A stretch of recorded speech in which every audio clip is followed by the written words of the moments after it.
A very good morning it is here from the capital city of Nairobi. My name is Abia Gina and you're just in time to get it served hot on Business Cafe. We have a lot lined up for you on the next 30 minutes. We'll be taking a quick look at what's making headlines in the world of business. And also my colleague Brenda Kerubo will be looking at the markets, how the Kenya shilling has been trading against other currencies. But first off, let's take a quick look at how your money is trading today.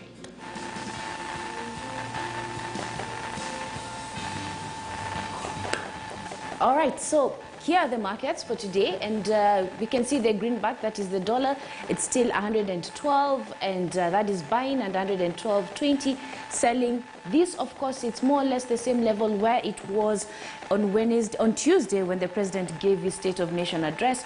We do expect some reactions in relation to this, even as companies and corporates continue closing their year-end earnings. Of course, also the pound, that is the British pound, buying at 150.65, selling at 150.94 right there.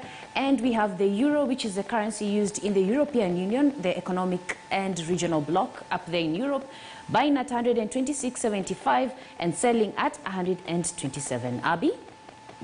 All right, interesting numbers there. And indeed, the shilling has been literally trying to make a comeback, Brenda, in case you quickly look at how it's been performing.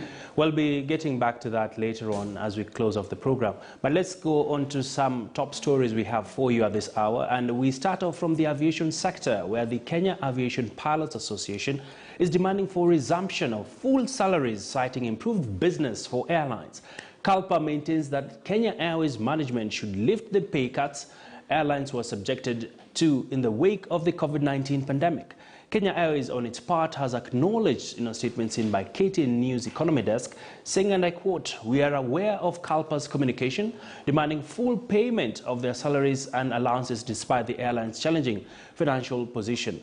The issue is in the public domain, and the airline's employees have been on a reduced salary payout since April 2020.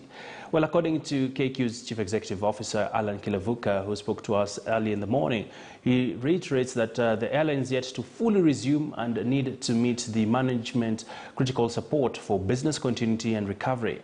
It is impossible to meet the pilots' union's demands for 100% salary and allowances for November 2021.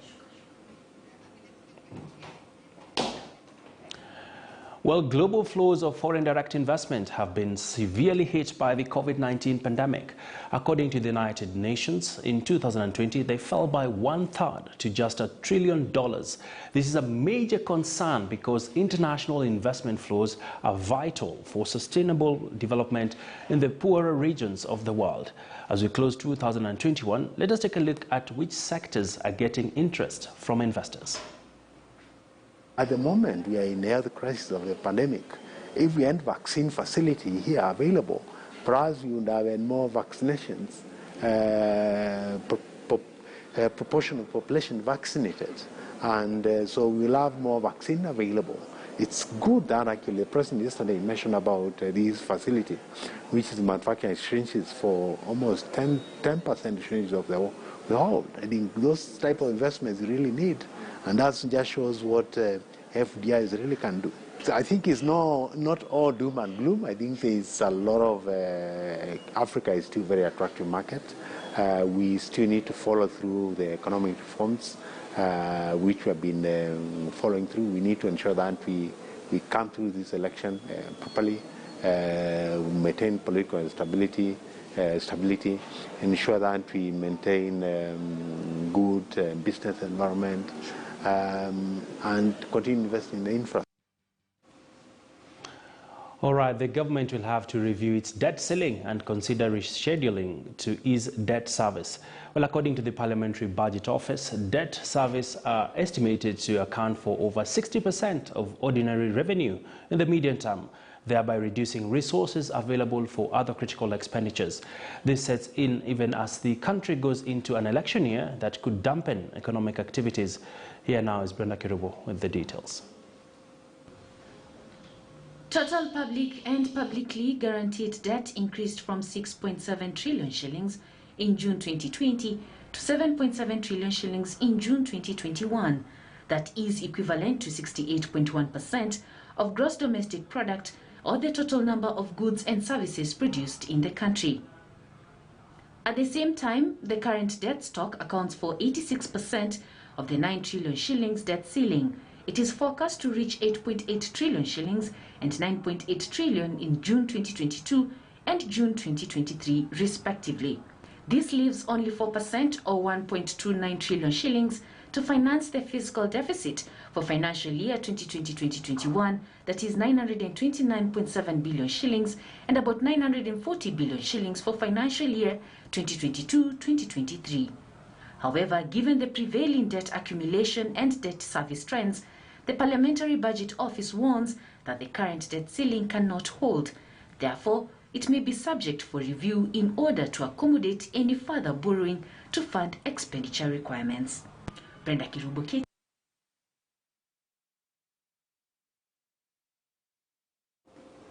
All right, that's just one of the stories we are keeping an eye on. And let's get some reactions from Kenyans who are also looking to experience a different set of arrangements moving forward. Let's listen on their expectations. Kwa sahi tukienda hiyo likizo huwezi save juu hakuna pesa sahi. Kuna kazi, hakuna nini. Tumezidiwa hata sisi. Kujaribu kuweka pesa kidogo nashindwa mpaka kusave. Ile pesa unapata ni ya kutumbo na ya nyumba peke yake. Sahi hakuna pesa. Na next year pia ninatungoja pia. Uchaguzi pia natungoja pia. Maisha ni ngumu bado. Hata ukisave bado hakuna kitu ya kusave kwa sababu hakuna kazi. Sasa kama hakuna samaki unaweza kuja kununua. Uko na samaki, uko na kuku, umechukua usubuhi, umeletewa usubuhi. Umelipa mwenyewe ameenda, wewe umebaki nayo hapa. Hakuna customer kukuja kuchukua. Tunasumbuliwa pia sisi, tuko na mashida mingi hapa soko na tuona hivi. Tungeomba pia serikali hii county yetu tuangalie pia. Pesa hakuna, hiyo ya kuweka hata ya kutumia, kungangana tu tunangangana na maisha. Hakuna pesa. Hakuna mambo atinatijua uchaguzi. Pesa hakuna. Tunajua uchumi ni mbaya. Hata hiyo kitu ya kuspend ndio hakuna brother. Juu hata kazi hakuna. Hata hiyo kitu ya kusave ndio hakuna, juu hakuna pesa. Tangu koroni yaanza hakunaga pesa. Sasa huwezi save kitu hakuna. Serikali inajua sasa tuko na hata jana Uhuru address the nation. Alisema achievements zake, lakini hajui status ya economy venye. Haku address issues na economy. Kama si watu wa chini tunafail. All right, some quick reactions there from Kenyans on just how they are coping in these very difficult times. Let's go to Eldorado now, and Eldorado International Airport, in partnership with Ethiopian Airlines, Kairosa Limited and Polygon Logistics, have kicked off a pilot cargo flight that saw the export of 5 tons of cut flowers from Kitale to Brussels in Belgium. The Eldorado International Airport is emerging as a key transit hub for the Rift region as productivity in the agricultural sector picks up. The airport's management notes that the facility will now be exporting at least 35 tons per load by March next year. Speaking while officially launching the export, Eldorado Airport Regional Manager Walter Agong says that it is the first export of flowers from Eldorado to Europe, which will export them on a weekly basis. This is a milestone at Eldorado International Airport, where the airport, together with Ethiopian Airlines, Polygon Logistics, Kairosa, and Panacol growers have partnered together to see the first export of flowers from Eldorado all the way to Europe. We as Ethiopian Airlines, we are very happy this time to have inaugurated our first flight to carry flowers from Eldorado. And we want to say thank you all the stakeholders. I think from the last 2-3 weeks ago, when we came and started the meeting here to make sure that we started this project. I'm so happy today that we have started and moved on very well. And I want to say, maybe from next week and going forward, we want to see this aircraft full of flowers, which is ready to carry up to 36.5 tons of flowers because of the runway. We have made a big step, a big leap, a big mileage. It's a big operation. So we'll see with these big aircrafts coming near to the growers, here too, so that we deliver a fresh product to the market. We are happy. We really appreciate. All right. Indeed, a lot happening on that front, and we want to now look at one of our top stories this morning is on fishing industry. And Brenda, what do the numbers say? Abby, isn't it interesting how these days you really can't differentiate which fish is from Kenya and which fish is actually imported? And specifically, this is because we are actually having a deficit in the country. So the amount of fish that is being produced in Kenya is not enough to meet demand. This is why we are having most of the traders actually importing the produce from countries such as China in a bid to meet demand. So I'll just walk you through some of the statistics when it comes to fisheries production in the country. Of course, we do have some great insights because Lake Victoria is one of the biggest catchment areas when it comes to fisheries production, and of course we are seeing it there that it is estimated that total production in the country in the year 2020 reached 150,000 metric tons in that specific year. And also it did reach an all-time high of 218,000 tons in the year, that was the year of course 2000, and of course it reached an all-time low that was about 12,980 tons in a specific year of the 90s, that was, of 1960s. Of course, this is in relation to just how the numbers have been dwindling in relation to production, of course, affecting key sectors. Now, Lake Victoria, like I said earlier, has the largest fishery production, and it includes fishes such as Nile perch and omena. And of course, we also have Lake Turkana, which follows second, which has the crayfish and tilapia. Lake Baringo is number 3, which has tilapia, and also some very interesting species of the fish. I mean, these are just some of the data when it comes to the fisheries production in the country, but we do know that there is a deficit, Abby, and it's quite difficult. I mean, these days when you eat fish, the first thing you ask for is not only the price, but you still want to know where the fish came from, and it's very difficult to identify this. I don't know about you, Abby. All right. Speaking about the cost of fish, reporter Vivian Wandera was out and about and now gives us a sense of what are the fish outlets out there saying in regards to matters to do with the cost of fish. Over to you, Vivian.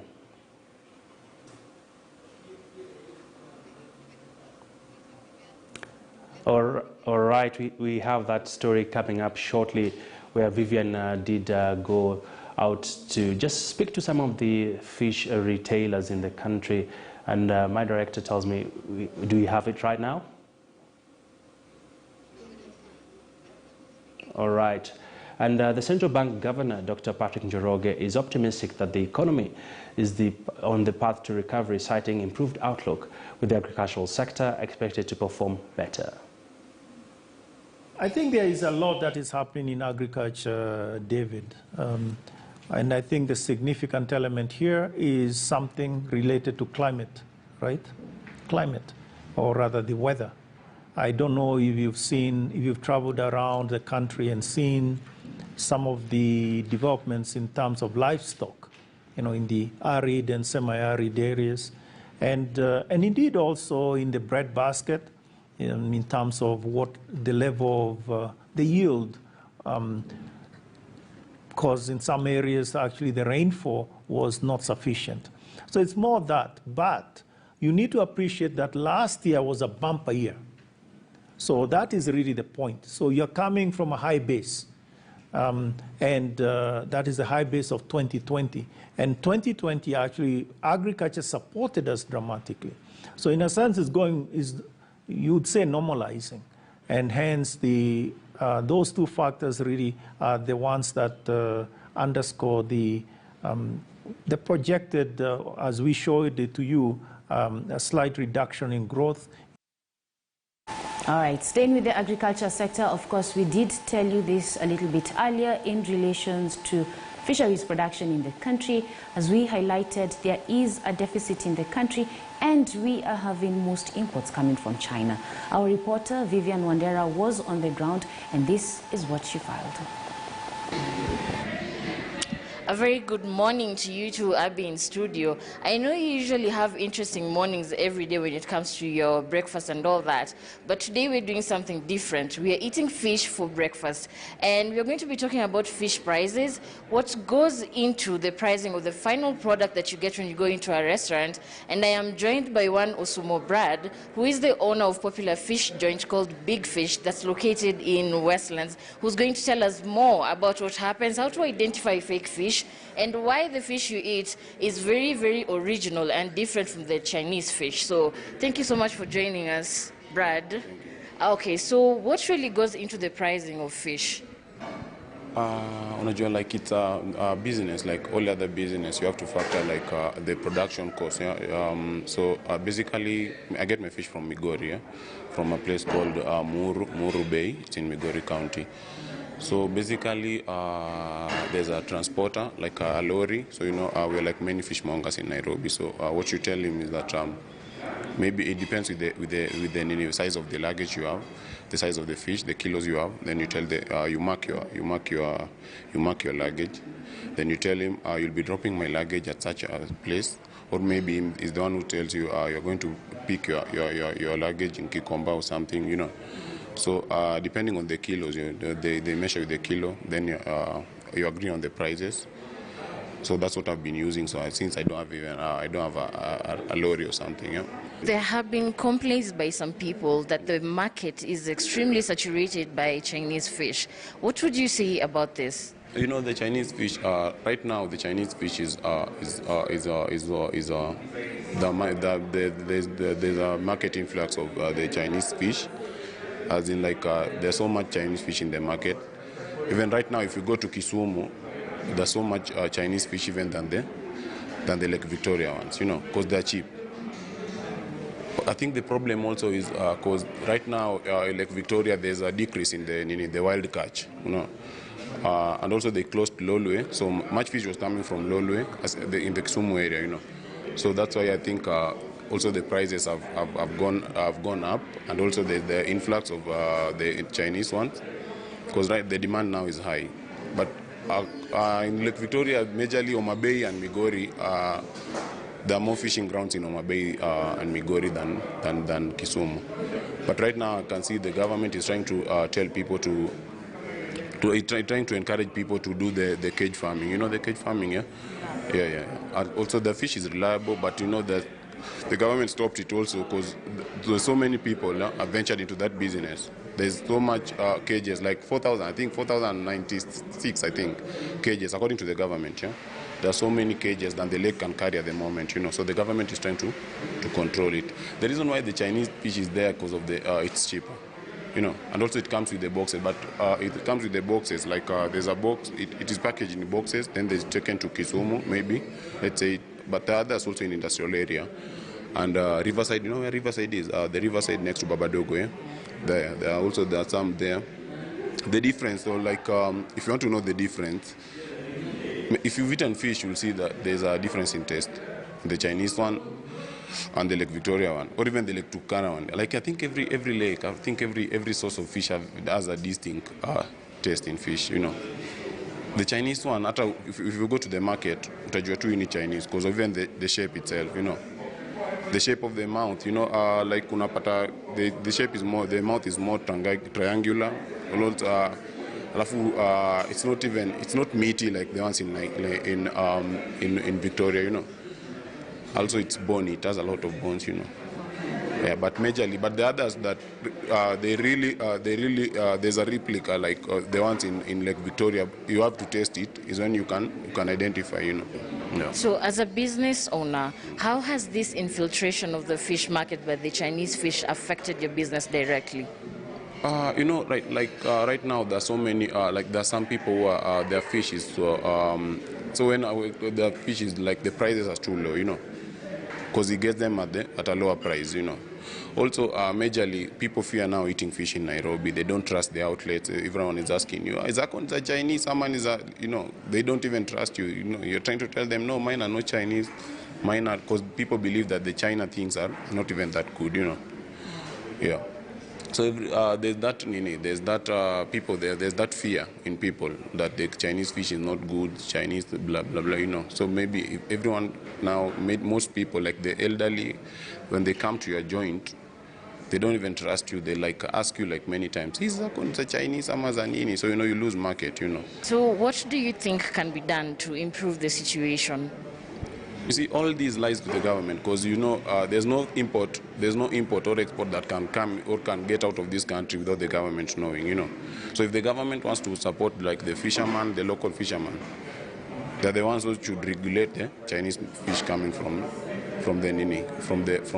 China. You know, it all lies with the government. If they accept the fish, it's up to them. You know, if they affect the fish, it also affects the market, and it will affect so many things. So it's the government to regulate the entry of Chinese fish, and also they should also control the fishing in Lake Victoria. Yeah. I think that would really help the Nini. Okay. Yeah. Thank you so much for your time, Brad, and thank you for giving us the interview. Interesting times we are living in, Abby, and as you've learned, it will take you 2 things to actually recognize if your fish is original or if it's from China: the taste and the triangular shape of the fish's mouth.